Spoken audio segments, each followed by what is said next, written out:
Você sabia que eu já morei na China, do outro lado do mundo? E que eu já cantei com Thiago Abravanel? No vídeo de hoje eu vou contar minha história. Eu vou contar como foi a transição de cantor para cabeleireiro.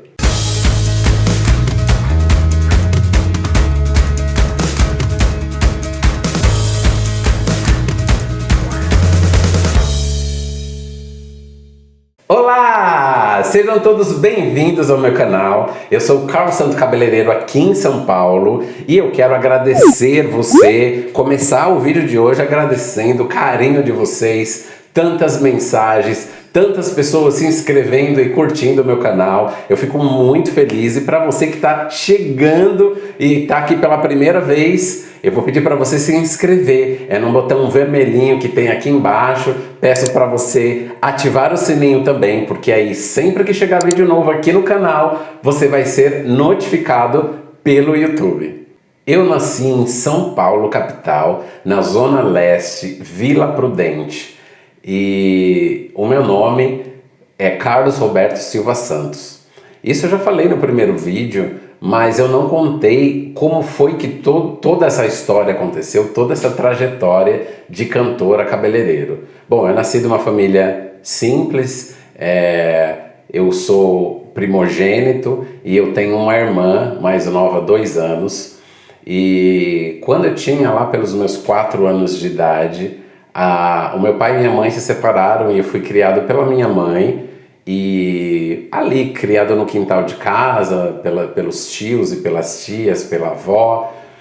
E eu fui crescendo, sempre fui o primeiro aluno da turma, né, na escola, mesmo mudando muito. Minha mãe e minha irmã, nós mudávamos muito de casa, né, sempre passando por aperto aqui, aperto ali. E naquela época era bem complicado, porque mãe solteira, né? A minha mãe sofria bastante e nós sofríamos muito, né? Por isso, mas mesmo toda essa mudança de escola nunca fez com que eu perdesse alguma coisa nos estudos, né? Sempre fui o primeiro aluno da classe, graças a Deus.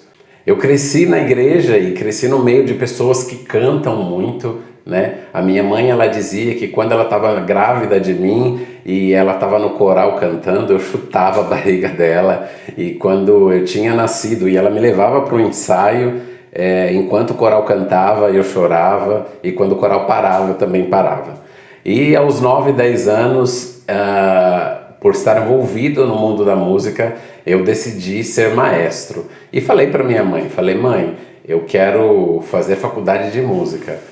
E como a mentalidade das pessoas, né, naquela época era completamente diferente de hoje, se bem que hoje a gente não tem a música tão valorizada no Brasil como deveria, a minha mãe colocou empecilhos para que eu fizesse faculdade de música.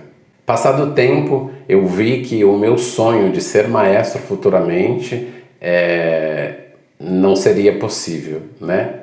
E aí, quando foi mais tarde, eu consegui um trabalho por volta de 17 anos e foi o meu primeiro trabalho de office boy. Aos 18 anos, eu fui chamado pelo exército, servi lá por 1 ano, saí na primeira baixa como soldado exemplar e foi muito legal a minha estada ali. Para mim não foi difícil, porque como eu desde os 7 anos cuidava da minha irmã e eu sempre cozinhei em casa, eu sempre fiz todas as coisas dentro de casa, né? Arrumava, passava, então para mim não foi difícil o exército e foi uma fase de muito aprendizado. Quando eu saí do exército, a paixão pelas artes gritava dentro de mim, mas eu fui obrigado a fazer dança escondido da minha mãe. Eu fiz jazz e ingressei numa companhia de teatro. Ali na companhia de teatro descobriu-se, dentre todas aquelas pessoas, né, 2 autores, e estava eu lá com um dos autores. Eu escrevia alguns textos de teatro, né, e eram sempre com pitadas de comédia. Mentira, na verdade era com muita comédia. Eu sempre gostei de fazer muita palhaçada no palco, né? Embora eu seja tímido fora do palco, mas eu sempre escrevia textos dessa forma, textos bem divertidos. E eu me desenvolvia ali, tanto como cantor da companhia, né? E também como autor, que mais pra frente o meu texto foi pedido para ser o texto de um espetáculo feito por globais lá na frente. Bom, depois que eu saí do exército, eu fiquei um tempão desempregado, né? Cerca de 1 ano e meio, mais ou menos. E logo que eu consegui um trabalho, eu saí da casa da minha mãe e foi um pouco traumático, né, para minha mãe, porque a mãe nunca quer que os filhos saiam debaixo das suas asas, né? E foi um tempo muito bom, onde eu adquiri uma responsabilidade que eu não sabia que precisava ter, que é você pagar um aluguel, você pagar água e luz, e essa é uma despesa fixa, além de você comprar comida, além de você, enfim, se manter na vida. Foi um desafio para mim. Eu trabalhava nessa empresa, mas eu ainda estava envolvido com o teatro. Era algo que não saía de dentro de mim. E em determinado momento, o diretor da companhia pegou o meu texto e pegou o texto de uma outra atriz e quis transformar esses dois textos em grandes espetáculos. E ele começou a captar patrocínio, ele começou a ir atrás de atores, inclusive eu conheci vários atores globais.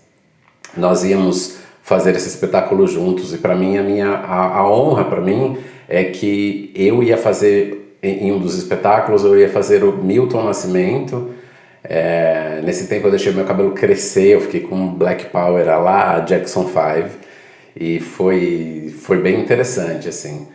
Mas em determinado momento dessa produção, né, nós descobrimos que estávamos sendo lesados, né, estávamos sendo roubados, e foi muito numa época onde eu tinha saído da empresa para viver de teatro. E ali eu comecei a passar um aperto muito grande. E eu estava num dilema entre continuar no teatro e procurar um trabalho convencional. Foi aí que, pela primeira vez na vida, eu tive que pedir apoio para o meu pai. Eu nunca tinha morado com ele e fui morar com ele para eu poder passar essa fase difícil. Enquanto eu estava ali na casa dele, ele me forçava a procurar trabalho convencional e eu buscava muito trabalhar em algo voltado para o teatro. Foi aí que eu recebi um convite para fazer uma audição para uma companhia de garçons cantores. Eu cheguei na audição, eu fui um dos últimos cantores a chegar, todo mundo já tinha cantado, eu cheguei assim, sem saber o que as outras pessoas tinham feito. Cantei e no final da audição o diretor separou algumas pessoas e falou para mim que o meu visual era muito bacana, ele precisava de mim, mas eu não sabia cantar em inglês. E eu pedi para ele uma chance. Eu falei, você precisa de alguém que cante em inglês e eu preciso dessa chance porque eu preciso desse trabalho. Ele falou, mas eu não tenho tempo. Eu falei, eu não vou te dar trabalho. Me dê uma chance que eu vou te provar que em uma semana eu estou cantando em inglês com uma pronúncia muito boa. E eu passei a trabalhar nessa companhia. Para mim foi um desafio, para mim foi assim, eu engoli o CD que ele me deu para estudar essas músicas. Era uma companhia que cantava temas de cinema e nós cantávamos em restaurantes, eventos gastronômicos. Eu tive o prazer de cantar com a Marjorie este ano. Fizemos parte dessa companhia juntos, nós levantamos essa companhia e fizemos eventos por todo o Brasil e foi realmente um tempo muito bom, onde eu comecei a ganhar dinheiro de verdade com a arte, com aquilo que eu fazia, cantando e dançando. Um dia eu saí para espairecer, para dançar e na noite eu conheci um rapaz e nesse local tinha um karaokê. Aliás, eu sempre gostei muito de karaokês e esse rapaz pediu para eu cantar E nunca fui muito assim de ficar me exibindo e cantando, principalmente para quem eu não conheço. Mas foi estranho o que aconteceu aquele dia, porque eu senti que deveria cantar. Nisso que eu cantei, ele me falou que eu cantava muito bem, e ele pegou e falou assim: você sabia que tem uma audição que tem um pessoal que vai para a China dançar? Aí eu falei: nossa, que legal, né? Passa para mim o endereço, tal. Ele me passou o endereço, e quando durante a semana eu fui para fazer a minha inscrição, para fazer um teste para fazer essa audição para a China, para ir para a China, quando eu cheguei lá no escritório, quem estava lá era esse rapaz, né? E aí eu preenchi uma ficha, ele falou que a audição seria num dia X, né? Num teatro aqui em São Paulo, que é o Sérgio Cardoso. E no dia dessa suposta audição, quando eu cheguei lá, eu vi várias pessoas assim se aquecendo com roupas de dança, e aquilo era normal para mim. Mas o assunto das pessoas naquele momento eu não estava entendendo, porque as pessoas estavam ali conversando como quem já estava de malas prontas para ir para a China. E eu fiquei sem entender muito, né? E quando os responsáveis chegaram para poder ensinar a coreografia, eu pude entender que ali não era uma audição. Ali era um encontro das pessoas que estavam selecionadas para ir para a China. Ali eu fui entender que a minha audição aconteceu lá naquele karaokê. E foi surpreendente, né? Eu fui morar na China e chegamos lá, e os chineses são muito receptivos, são festeiros, né? E eles fizeram um jantar de boas-vindas pra gente. Eu sempre tinha o costume, né, de levar a minha base, o meu playback, né, o instrumental das músicas que eu cantava. E como em todo lugar lá na China tem uma televisãozinha com um aparelho de karaokê, eu, de forma assim bem, bem secreta, eu entreguei o meu CD ali para os chineses, né? Pedi para a intérprete me ajudar, e eu cheguei no salão cantando, e ninguém esperava, foi uma surpresa para todo mundo. Eu e a minha partner também cantou comigo, e o pessoal veio ao delírio, foi muito legal.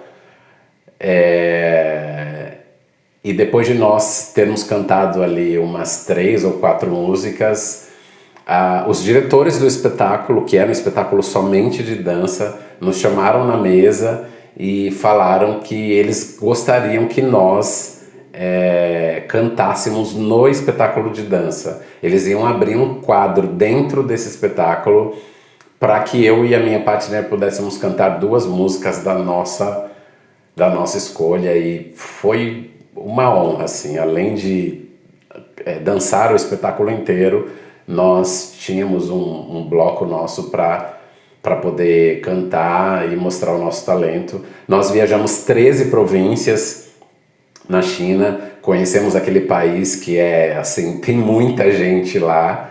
Era muito engraçado porque a gente andava pelas ruas e as pessoas tocavam na nossa pele. E para eles, para muitas pessoas é novidade, pessoas negras. Então às vezes a gente andava na rua, eles passavam a mão assim para ver se era tinta, chegava a ser até um pouco engraçado isso. Uma pergunta que sempre me fazem é sobre o choque cultural, que é muito grande, e eu tenho certeza que vocês vão deixar aqui nos comentários perguntando se eu comi algum bicho exótico. Gente, lá eles têm aquelas feirinhas que tem vários bichos exóticos, que alguns nós até sentimos um nojinho, né, de comer, mas eles têm sim. Nessa feira eu não comi nada, mas teve uma vez que nós estávamos num hotel e serviram uma carne pra gente, e depois que nós tínhamos comido a carne, falaram pra gente que era cachorro. E aí já tinha comido, ok. Algumas pessoas continuaram comendo, outras pararam, mas é isso. Depois de muitas aventuras vividas na China, eu voltei para o Brasil. E aí, voltando, a gente recebe vários convites, né? Para ir para navio, para fazer show, para espetáculos. Eu sei que assim, eu voltei para a companhia de garçons cantores e ali era o meu porto seguro, ali era onde eu ganhava o meu dinheiro e voltei trabalhando. Voltei com a corda toda. Depois de um tempo eu fiz audição para outros musicais, trabalhei em musicais nacionais e de repente chegou o momento de eu trabalhar no meu primeiro musical internacional, que é uma produção da Broadway que esteve no Brasil, foi Miss Saigon. E lá eu tive a oportunidade de trabalhar com grandes artistas, grandes nomes do teatro musical. Nando Prado, Chiara Sasso, Marcos Tumura, o Mauro Souza, filho do Maurício de Souza, para quem não conhece, ele é o Nimbus no Gibi da Mônica. Lissa Martins, que era antiga Ruge, né? E o meu querido Tiago Abravanel, que eu tenho uma história muito bacana para contar com ele. Assim, tiveram vários outros artistas, né? Também o elenco era muito grande. Ao todo, no musical, eram, se eu não me engano, 200 pessoas envolvidas no musical, 50 pessoas no palco, mais 150 pessoas nas coxias, entre diretores, equipe técnica. No final de 2007, nós fizemos uma comemoração de final de ano, uma festa com amigo secreto, troca de presentes e tudo que nós temos direito. E depois da festa, nós resolvemos dar uma esticadinha para uma baladinha para permanecer por mais algumas horas juntos. Eu sei que eu e alguns amigos, eu e mais 2 amigos, fomos até a minha casa, que nós fomos levar os nossos presentes, toda a nossa mochila, aquelas roupas que nós tínhamos ali no camarim, pois a gente precisava desocupar o camarim, desocupar o teatro e voltar no ano seguinte. Enfim, nessa ida até a minha casa, quando nós estávamos voltando, nós fomos atingidos na lateral do carro por um motorista que estava em alta velocidade. Esse motorista bateu e nós capotamos.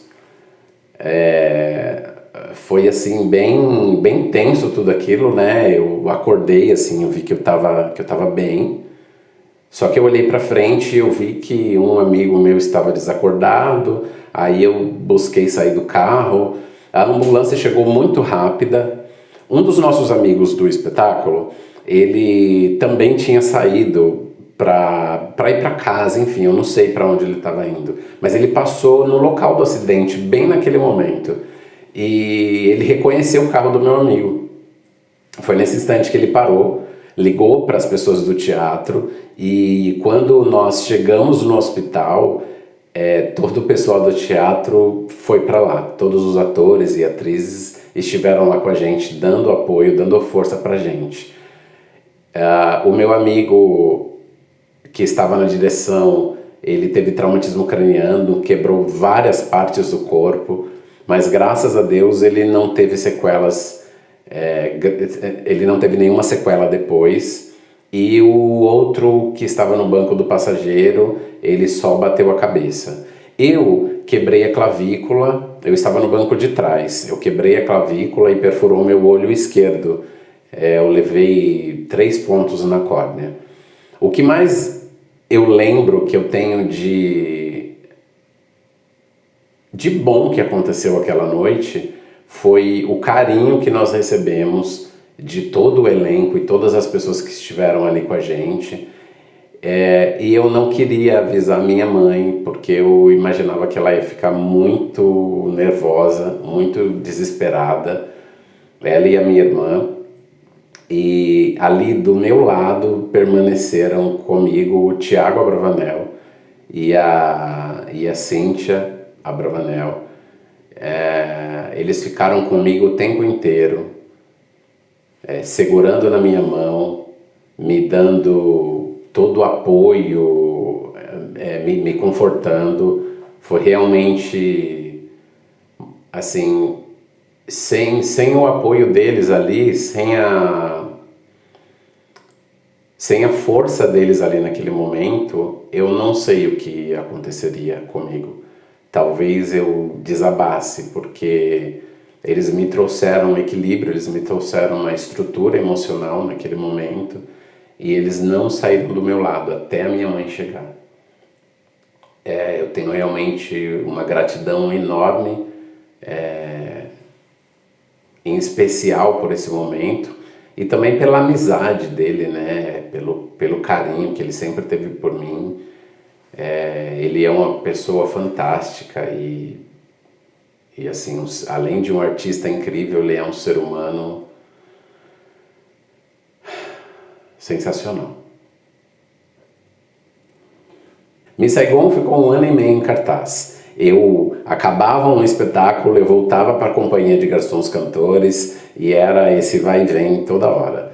Uma coisa que me incomodava muito quando eu ia fazer audição é que nas audições nós atores éramos levados à exaustão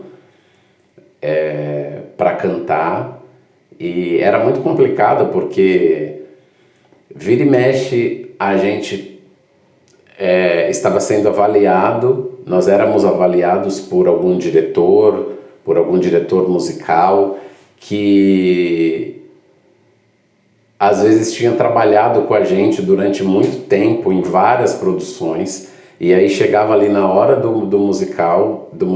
audição, eles tratavam a gente com uma indiferença tão grande, muitas vezes agiam como se não conhecessem a gente.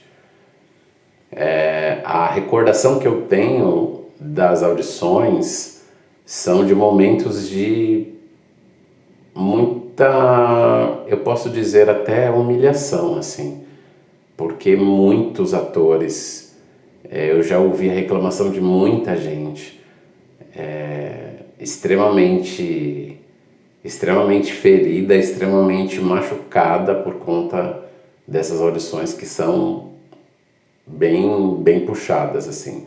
Não só pelo esforço que você faz, porque a gente está ali realmente para se esforçar, mas a gente quer ser tratado como um ser humano, né? E não como uma máquina. Eu fiz vários espetáculos, entre os mais famosos, além de Miss Saigon, tem Avenida Q, Baile Estelar, que é um espetáculo nacional, e o último musical de grande expressão que eu fiz foi O Médico e o Monstro, também um espetáculo da Broadway, com a montagem do Fred Hanson, e foi um espetáculo que eu tive a oportunidade novamente de trabalhar com a Alissa Martins e com outros grandes profissionais. Enquanto eu estava nesse espetáculo, eu comecei a olhar as coisas de forma diferente. Eu chegava no camarim e eu via um papo estranho nas coxias. Eu via colegas meus de trabalho que tinham 10, 15, 20, eram 20 anos mais velhos do que eu, já tinham nome reconhecido no teatro musical. Já trabalhei com pessoas ali também que já tinham até trabalhado em redes de televisão, em emissoras de televisão. E essas pessoas, elas reclamavam das mesmas coisas que eu reclamava.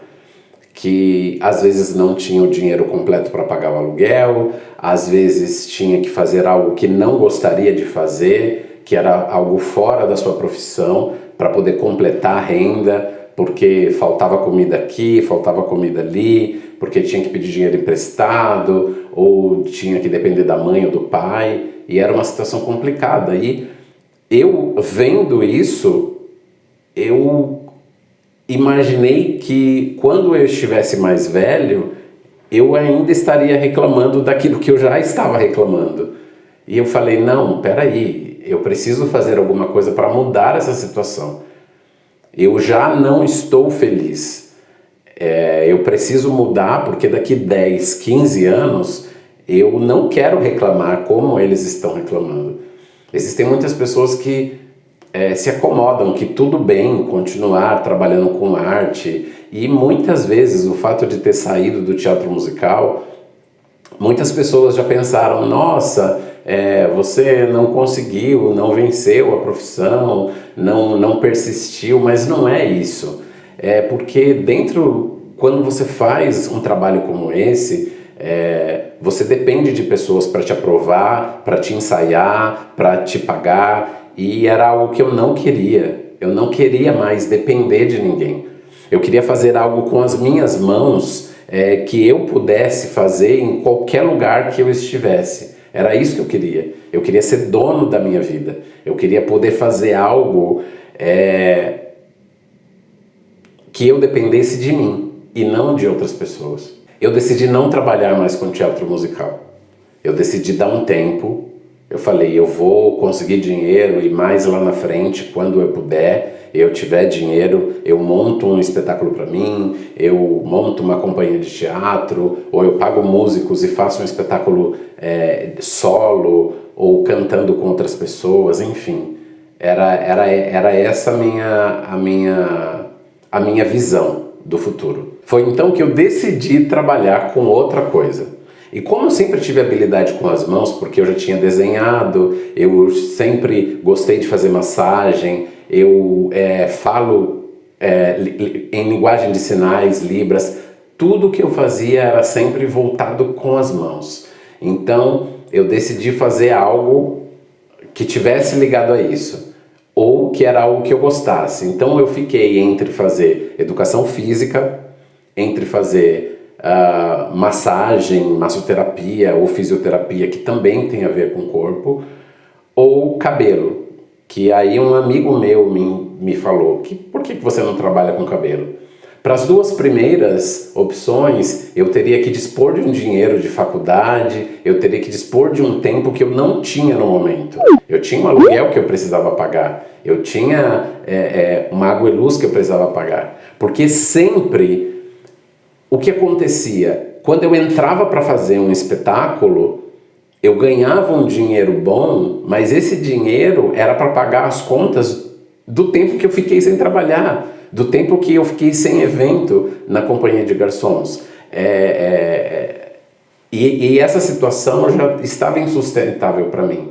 Então, eu optei pela terceira opção, porque na terceira opção eu teria que saber fazer uma escova e eu poderia entrar para trabalhar num salão como assistente de cabeleireiro, aprender o serviço de um cabeleireiro e receber por isso. Quando eu decidi trabalhar com cabelo, foi que alguns dias depois, uma semana depois, naquela época de Facebook, onde você precisava ser convidado para poder entrar, um grande cabeleireiro, ele era meu fã enquanto cantor e eu era fã dele enquanto cabeleireiro. Ele tinha ido para a Europa ficar um tempo lá para fazer especializações e quando ele voltou para o Brasil ele me procurou e queria tomar um café. Foi a mão de Deus naquele momento, porque ele voltou e perguntou para mim, quantos por cento você quer trabalhar com cabelo? E eu falei assim, eu não vou mais fazer teatro musical. Eu vou investir nessa profissão até eu me estabilizar. E ele me pegou pela mão. O Hermes Pedrini foi o profissional que me levou para trabalhar com ele nas casas das clientes. Porque como ele ainda não tinha salão, então ele me levava para a casa das clientes e eu, desesperado, falei assim, mas eu não sei fazer nada. Ele falou, você vai ficar do meu lado e assim que eu sentir, você vai começar a segurar uma mecha, você vai começar a pegar numa escova e pouco a pouco ele foi me ensinando. Eu guardo com muita gratidão tudo que ele me ensinou e tiveram momentos que nós passamos assim que eu estava em casa e ele me ligava e falava assim, quanto que você tem na carteira? Eu falava para ele, eu tenho R$2. E ele falava assim, então você vem aqui para minha casa, porque eu também tenho R$2 e a gente vai comprar um macarrão e a gente vai comer. Foi uma fase bem difícil, mas eu persisti e lutei. Fui em frente, fui me aperfeiçoando em escova. Em determinado momento, ele me levou numa rede de salões que ele já havia trabalhado e ele me indicou naquele salão para trabalhar. Foi num salão na zona oeste de São Paulo, em Pinheiros. Foi ali que eu passei 9 meses trabalhando como assistente. Eu aprendi muito naquele lugar. Profissionais maravilhosos que me ensinaram muitas coisas que eu faço até hoje, e essa foi esse foi o meu primeiro trabalho na área de cabelo. O meu objetivo, trabalhando ali naquele salão, era conseguir juntar dinheiro para fazer um curso de corte, porque eu queria me tornar cabeleireiro logo, eu precisava disso. E aí eu juntei um dinheiro e eu queria fazer o melhor curso que tinha. E aí eu descobri um curso numa academia internacional que é considerada uma das 3 maiores academias do mundo, que é a Tony Guy. E eu juntei dinheiro e fui fazer o meu primeiro curso de corte. Quando eu voltei desse curso, eu voltei muito empolgado, já achando que eu poderia sair cortando todos os cabelos. E eu sentei com a dona do salão e eu falei: eu fiz meu primeiro curso de corte, eu sei que eu preciso praticar, eu preciso treinar, mas eu quero uma chance, eu quero cortar cabelo. E ela pegou e falou assim: você não pode cortar cabelo no meu salão por enquanto, porque você precisa adquirir mais experiência. Eu entendi isso e justamente por isso eu pedi para ela me demitir. Eu falei assim: você me demite? Porque eu preciso aprender a cortar cabelo, então eu preciso ir para alguma escola, ir para algum lugar que eu consiga praticar isso. E aí foi que ela me demitiu. Com o dinheiro da rescisão eu paguei um outro curso numa escola no centro de São Paulo. É uma escola que corta-se cabelo lá a preço muito barato. Eu não lembro quanto deve estar um corte de cabelo, se R$3, R$5, mas é algo bem simbólico. E eu fui para essa escola e eu comecei a cortar vários cabelos de pessoas mais humildes. E ali eu consegui praticar aquilo que eu precisava.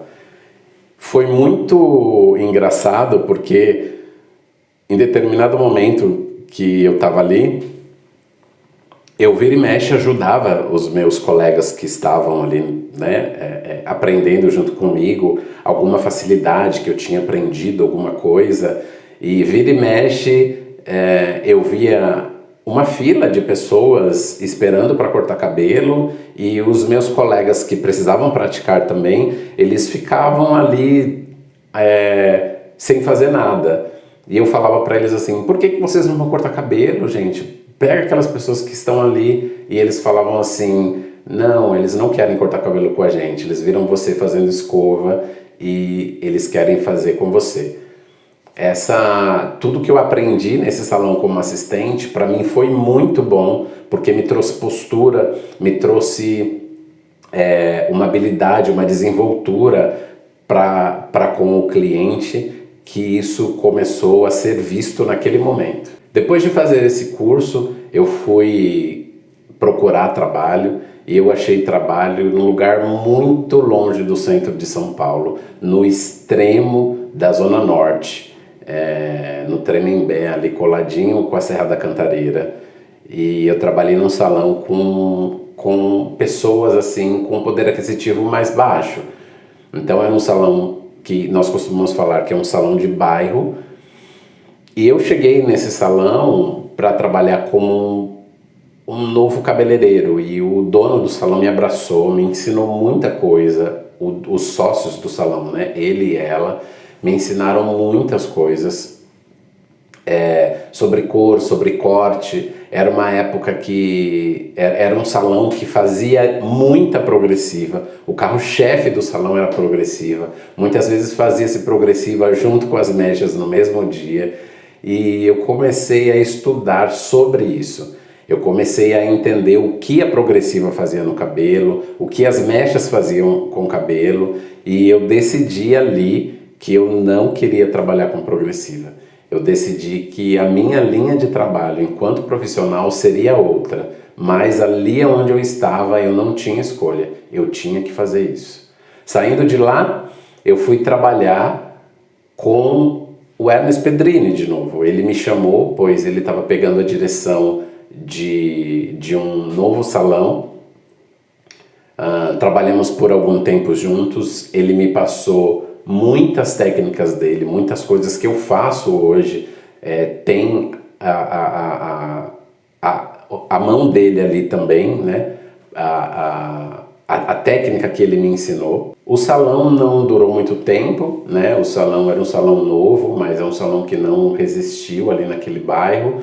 E aí eu saí de lá e fui trabalhar no meu primeiro salão top, que é numa região nobre aqui de São Paulo, que é o Itaim Bibi.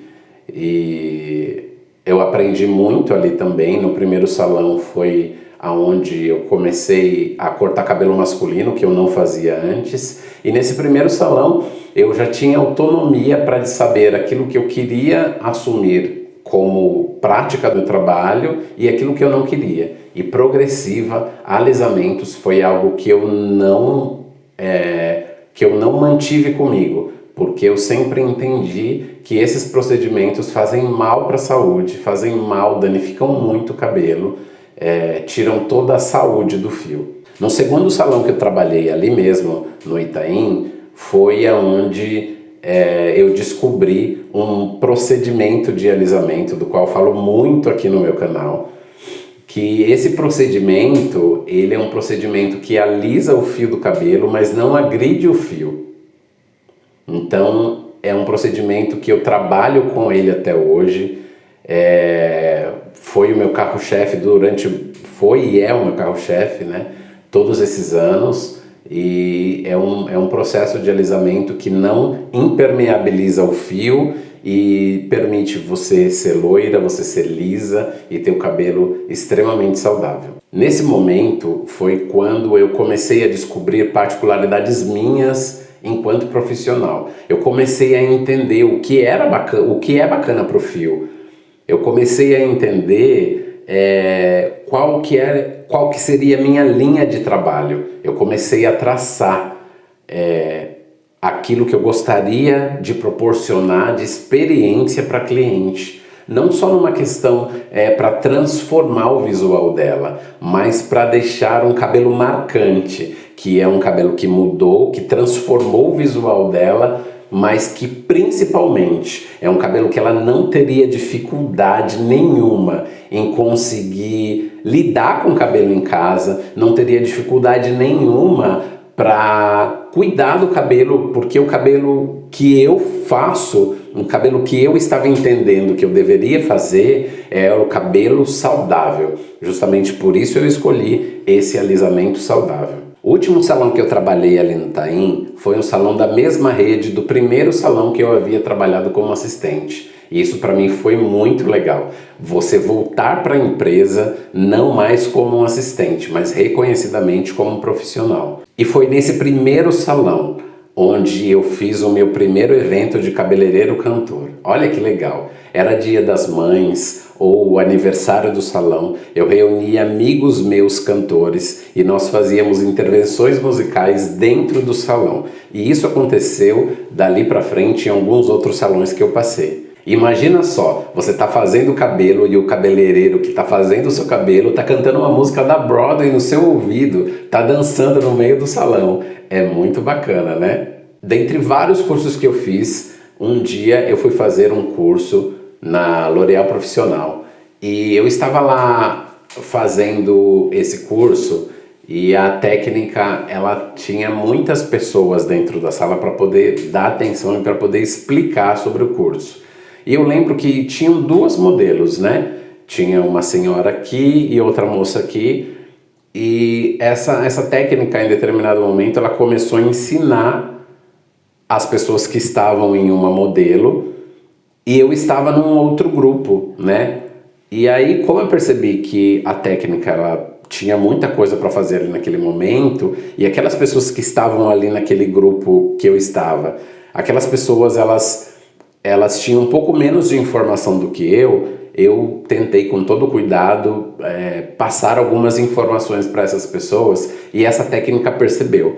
Quando ela percebeu isso, e porque ela estava, né, tão cheia de coisa para fazer, ela pegou e falou assim: ai, Cal, já que você sabe, não sei o que, me ajuda a passar essas técnicas para eles. E ali eu meio que fiquei quase que ajudando a técnica, e ela vinha me supervisionar e eu falava: não, por favor, vem, porque eu tô aqui para aprender. Mas foi um momento que eu comecei a entender que o meu nível de conhecimento estava bacana. Essa mesma técnica, dias depois, me indicou para uma mulher dona de outro salão. E essa mulher, dona desse salão, me ligou e me fez uma proposta para ir para o salão dela. Eu não queria ir porque era final de ano e eu tinha clientes na minha agenda, eu tinha um peru de Natal garantido, né, com as clientes que eu tinha, e eu não podia sair de um salão e me arriscar na aventura de ir para outro lugar. E ela virou para mim e perguntou assim: tá, se fosse para você vir para cá, faz as contas, quanto que eu deveria dispor para comprar o seu passe para vir para cá? Eu falei: eu acho que você não vai conseguir comprar, porque é um valor alto, né? Ela falou assim: não, eu quero que você faça essa conta. E aí eu fiz uma conta lá, né, por cima, e eu falei o valor para ela. Ela falou: realmente eu não tenho esse dinheiro para comprar o seu passe nesse momento. Foi aí que ela me deu uma folga de alguns dias, e dias depois ela ligou para mim e falou exatamente assim: bom, todas as mulheres, elas pedem um tipo de presente para o marido no final do ano.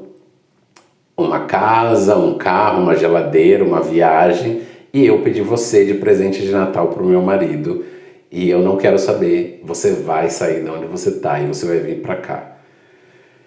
E para mim foi assim, mágico, né? Porque em pleno final de novembro, sair do salão onde você está e ir para outro salão, assim, com uma outra pessoa pagando o seu passe, para mim foi algo assim, eu percebi que eu estava alcançando o meu objetivo. Uma pessoa me tirou de um lugar, ela praticamente me comprou para me levar para o salão dela, e para mim foi um grande reconhecimento de tudo que eu vinha estudando, de tudo que eu vinha investindo todos esses anos. Essa foi a primeira vez que aconteceu essa história de comprarem o meu passe, e depois disso acabou virando que uma coisa que aconteceu outras vezes, e para mim foi muito legal.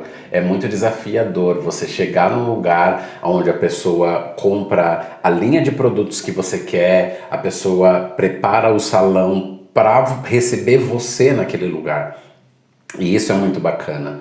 Depois de um tempo, né, eu estava morando na Zona Sul aqui de São Paulo, e aí eu quis trabalhar num salão próximo da minha casa, e graças a Deus eu consegui trabalhar num salão que era na frente da minha casa. Passei por outros salões também na região, né, nessa região, Zona Sul aqui de São Paulo, e o último grande salão que eu trabalhei foi no Shopping Santa Cruz, um salão com 2 andares, com muitos profissionais. Foi também um desafio muito grande. Eu aprendi coisas maravilhosas nesse salão. Foi muito transformador trabalhar ali, e eu cresci muito porque ali também eu pude investir em mais conhecimento. Eu fiz muito mais cursos, e assim, cada vez eu buscava mais esse aperfeiçoamento. Depois de ter tido essa experiência de trabalhar num salão de shopping, que foi bem desafiador e trabalhei bastante mesmo, mais uma vez o meu passe foi comprado e eu fui para um outro salão. Só que nesse salão, foi um salão que eu não fiquei muito tempo. Eu costumo imaginar, eu costumo dizer que esse salão ele foi que o trampolim para eu conseguir, para eu conquistar tudo que eu tenho hoje, que é o meu estúdio. Dentro desse salão, eu percebi que em vários salões que eu tinha passado, eu dava ideias, as ideias elas eram desenvolvidas pelos donos do salão, eles se davam muito bem com essas ideias e isso era maravilhoso. Só que eu olhei e falei assim, e eu? E aí eu percebi que já estava no tempo de eu ter o meu espaço. Eu sempre almejei, assim, atender a cliente da forma que eu gostaria, assim, sabe? Ter os produtos no salão que eu escolhesse, ter a infraestrutura que eu gostaria de oferecer para ela. Foi aí que eu encarei mais um grande desafio, que foi abrir o meu estúdio. Eu sempre gostei de dar atenção para a cliente quando ela chega, conversar bastante com ela antes de cortar, antes de fazer qualquer procedimento, entender qual é a vontade dela, ver a necessidade dela e ver aquilo que combina com o perfil dela, né? Com o físico, com o rosto, aquilo que vai deixar realmente a cliente mais bonita, e dar toda uma consultoria de cabelo, como você cuidar do seu cabelo em casa, porque a cliente cuidar do cabelo em casa, ela é uma extensão daquilo que eu faço no salão. A cliente ela não tem que chegar no salão com o cabelo estragado para eu poder consertar, não. Ela tem que estar feliz com o cabelo quando ela sai do salão e principalmente às 24 horas que ela tá com o seu cabelo em casa, sabendo cuidar dele diariamente. Está para completar 4 anos que eu tenho meu estúdio e para mim é muito gratificante ter pessoas vindo de vários lugares de São Paulo. Agora que eu tenho o meu canal, que estamos completando 1 ano, né? Agora em novembro, eu tenho pessoas de outros estados vindo para cá. Isso para mim é muito gratificante. Ter esse canal me faz lembrar de quando eu comecei a ensinar as pessoas, né? Aquilo que eu aprendi. Lá atrás, lá naquele curso da L'Oréal, eu ensinei outras pessoas e de lá para cá eu ensinei também outras pessoas que trabalharam como assistente comigo. Todo esse conhecimento que eu recebi de graça do Hermes e de tantos outros profissionais que estiveram ali do meu lado no salão torcendo comigo, tudo isso eu quero derramar aqui. Todo esse conhecimento que eu investi durante muitos anos, eu quero derramar aqui no canal do YouTube. E também toda a minha experiência, todas as técnicas e todos os métodos que eu desenvolvi ao longo desses anos, eu quero derramar para vocês aqui no YouTube. Por isso, fica comigo, curta, compartilhe, deixa um joinha, que para mim é muito importante, porque traz relevância para o canal. E eu aguardo você no próximo vídeo. Um beijo, tchau, tchau!